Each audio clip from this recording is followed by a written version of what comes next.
Alright, for today's video, tuturuan ko kayo kung paano magpalit ng air filter and cabin filter.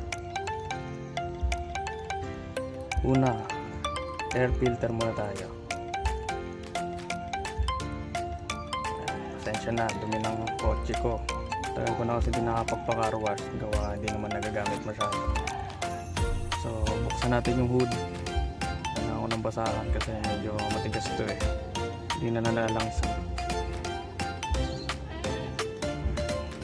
Ating air filter na in order sa Shopee. Salamat Shopee. Mamaya tignan nyo na lang sa comment section ng ating link kung saan ko siya in order. Gusto natin yung hirap pag isang kamay lang.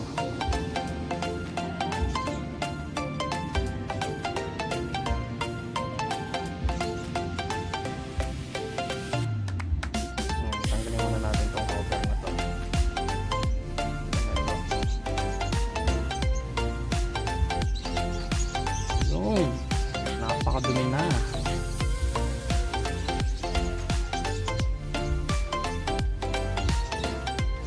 So, nung nagpa-PMS kasi ako, ganito kasi yun. Nagpa-PMS ako, change oil, take up. Sabi ng mekaniko, kailangan na raw palitan yung air filter at cabin filter ko. Yun lang naman, so far, sa overall check-up ng sasakyan, PMS, yun lang naman yung naging problema niya. So, syempre, dahil nagtitipid tayo at sarado na ang Pogo, wala tayong work. So, order na lang tayo kay Shopee. Tayo na lang ang gumawa. DIY kumbaga. So, ayan na ang ating air filter. So, ayan. Kung paano mo siya tinanggal yung luma, matatanda mo lang yung position. Ganun mo ikakabit yung bago.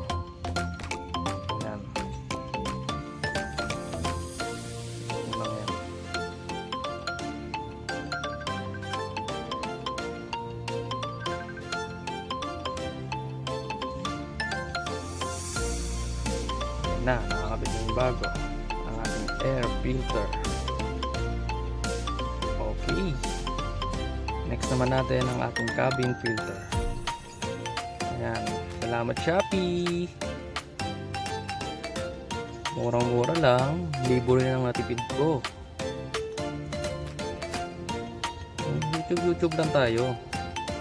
Siyempre, nood lang sa YouTube kung paano mga ganito kasimpleng bagay para makaiwas tayo sa gastos. Pag wala kang time, pag may time ka, di gawa ka rin sarili mong video, diba? Para makakatulong tayo sa mga tulad din natin mga car owner na nagtitipid din. Kung kaya naman natin sa sarili natin, ayan, tulad nyan, no? Palit ako cabin filter, dahan lang kasi may lakyan sa dulo. Hilahin mo lang kaliwa. Uy, wala na palang laman yun. Ay, nga pala, hindi na kinabit ng mekaniko kasi sobrang dumi na. Nagpa-PMS ako. So pagkakabit na ito, so dapat tama kung yung in-order nyo, minsan kasi sa mga ibang ganito may araw yan na naka-up, pero dahil itong na-order ko wala, ang susundin lang neto yung sulat niya, sulat ng brand. So kailangan nababasa mo siya tama yung patayo. Susundan mo lang yung letter na nababasa mo yung nakasulat na kung anong brand yung in-order mo. Ayan, Toyota, Denso. Kabit mo na yan, salpak mo na.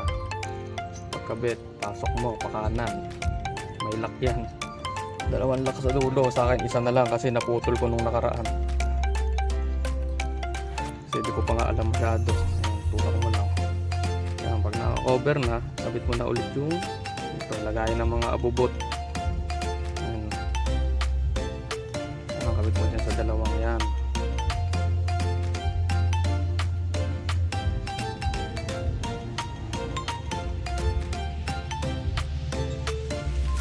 Salamat po. Thank you for watching. Sana may natutunan kayo. Paalam!